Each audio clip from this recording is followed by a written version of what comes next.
Topik pengangguran dan nasib para tenaga harian lepas yang berhenti sebagai dampak dari penerapan regulasi menjadi salah satu judul yang diangkat dalam sesi tanya jawab para paslon Pilkada Nagekeo, Nusa Tenggara Timur. Paslon petahana Paket Yes ditanyai mengapa memberhentikan tenaga harian lepas. Dalam kesempatan tersebut, Paket Yes menjelaskan pokok masalah mulai dari amanat regulasi hingga terobosan menyediakan anggaran senilai 1,5 miliar. Berikut cuplikannya. Terima kasih. Mencermati terkait data yang terkait dengan tingkat pengangguran di Kabupaten Nagekeo sebesar 3,54% dan penempatan peringkat 8 tertinggi di NTT adalah menarik terkait dengan politik Bapak berdua yang menolkan pengangguran, namun kontradiktif dengan kebijakan yang diambil yaitu dengan pemberhentian 1046 THL. Dan ini yang kami perlu tanyakan, apa yang terjadi sebetulnya. Sudah cukup? Ya. Baik, sebentar boleh di stop waktunya? Oh, belum. 2 menit untuk setting waktu menjawab. Sudah siap pasangan calon nomor 2? Dimulai dari kata pertama. Ya, terima kasih. Jadi soal tenaga harian lepas ini dalam aturan tidak ada. Tidak boleh ada. Pekerja di pemerintah itu hanya ada 2.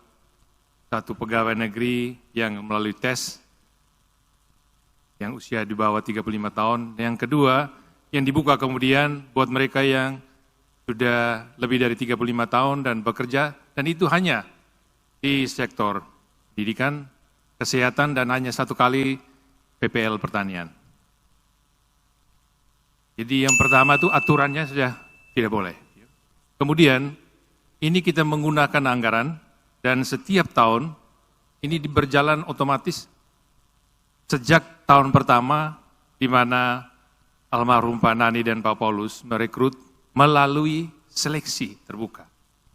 Dan seleksi itu berdasarkan analisis jabatan dan analisis beban kerja. Yang terjadi kemudian, dan setelah terjaring 300, yang terjadi demikian, semua pihak yang merasa berhak memasukkan tenaga harian lepas ini, memasukkan tenaga harian lepas sampai dengan 1040-an. Padahal pada periode yang sama, daerah ini sudah membuka tes ASN, dan sampai dengan 2018, yang sudah terjaring 1000 juga. Dan sekarang ini sudah 1600 sekian ASN. Ya. Jadi ini sudah compensated. Kita sungguh-sungguh memang tidak perlu. Dan yang terakhir, soal fiskal kita, belanja pegawai kita itu melebihi 30%. Dan ini kita sudah hentikan, dan dari anggaran THL itu kita bisa bangun rumah sakit, melengkapi peralatan, datangkan dokter-dokter spesialis, membayar iuran BPJS Kesehatan, dan sekarang juga kita bayar juga BPJS Ketenagakerjaan dan infrastruktur pertanian tersier quarter. Baik, terima kasih pasangan calon nomor urut 2. Saya akan persilahkan pasangan calon nomor urut 1 untuk merespon jawaban dari pasangan calon nomor urut 2. Sebentar kami akan set waktunya terlebih dahulu 2 menit. Waktu dimulai dari kata pertama. Baik, terima kasih atas jawaban calon nomor urut 2. Kami tidak mempersoalkan tentang regulasi boleh atau tidak boleh, tapi tanggung jawab moral sebagai pemimpin tentu harus memikirkan, karena mereka faktanya mengatakan mereka cukup lama honor itu. Oleh karena itu, idola sejujurnya melihat persoalan ini sejujurnya ada solusi. Mereka bisa didistribusikan ke tempat-tempat yang memungkinkan untuk mereka bisa bekerja. Contoh BUMDes, BUMD.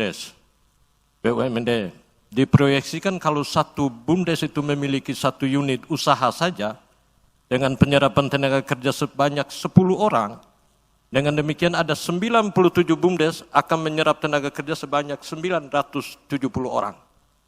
Untuk 7 BUMDesma menyerap tenaga kerja sebanyak 70 orang saja, sementara BUMD sendiri memproyeksi dapat menyerap tenaga kerja sebanyak 20 orang. Dengan demikian secara keseluruhan penerapan ekosistem BUMDes, BUMDesma BUMD dapat menyerap tenaga 1.060 orang tenaga kerja. Dengan demikian, mestinya teman-teman THL kemarin bisa didistribusikan ke sektor-sektor itu. Pertanyaannya, kira-kira strategi mana Pak Keties untuk mengurangi angka pengangguran? Karena selama memimpin 5 tahun, angka pengangguran di Nagekeo ini terus bertambah. Terus bertambah. Salah satunya, kali lalu kita bertemu kembali di tempat yang sama, saya sebagai partai pengusung. Salah satu tagline kita, nolkan pengangguran. Nolkan pengangguran. Nah, tetapi dalam perjalanan memberhentikan THL. Sementara regulasi masih memperbolehkan, kita lihat di kabupaten tetangga. Nah, lihat di kabupaten tetangga. Salah satu persyaratan untuk mendapat P3K yaitu pengalaman kerja. Kasihan anak-anak kita Nagekeo ini. Yang diberhentikan sehingga mereka tidak punya waktu, tidak punya tempat untuk masuk P3K. Padahalnya mereka sudah sangat berjuang dari mekarnya Kabupaten 2006 sampai dengan saat ini. Terima kasih. Terima kasih. Baik, boleh di stop. Saya akan persilahkan 2 menit. Besti, waktunya Besti. Oke. 2 menit, saya akan persilahkan kepada pasangan calon 2 untuk bisa merespon pertanyaan tersebut. Baik, terima kasih. Nolkan pengangguran. Kalau 1046 orang kita sebut pengangguran, itu menunjukkan bahwa pemerintah sedang mempekerjakan para penganggur.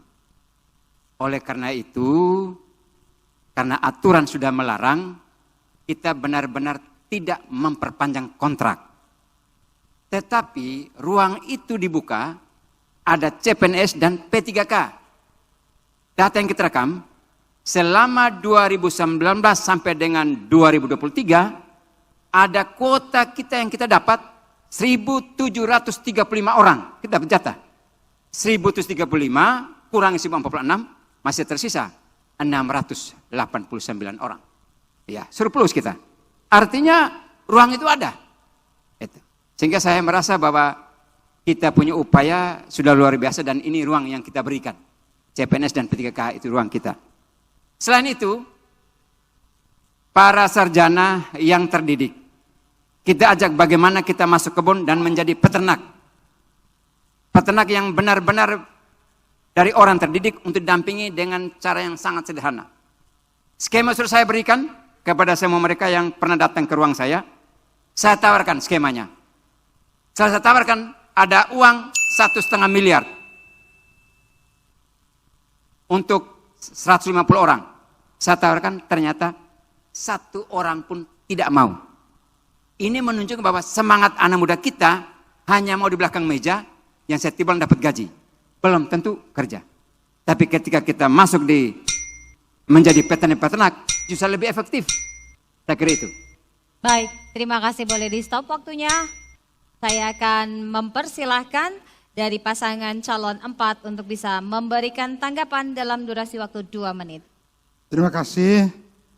Dari soal masalah pengangguran ini, menurut saya ada kiat-kiat yang kita harus lakukan, di mana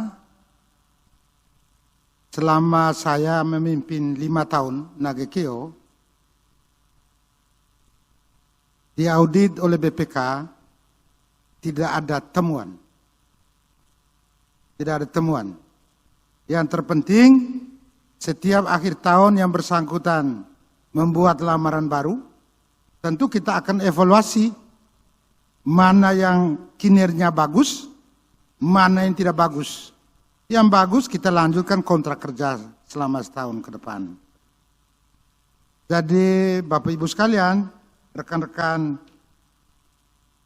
kita 4 paslon ini, saya kira kalau rakyat percaya pada kita menjadi pemimpin, kita harus secara arif dan bijaksana untuk mengatasi, membantu masyarakat yang kesulitan. Ya katakanlah tadi Pak Wakil Bupati ada siapkan dana 1,5 miliar tapi tidak dimanfaatkan. Ya saya kira kalau hal ini saya mohon maaf, saya juga baru dengar sore ini angka ini nih. Seandainya dari dulu ada, pasti anak-anak kita yang dirumahkan itu pasti mereka manfaatkan.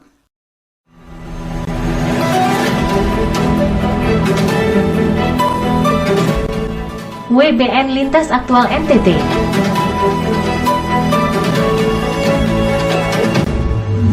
Media Warisan Budaya Nusantara, Lintas Aktual.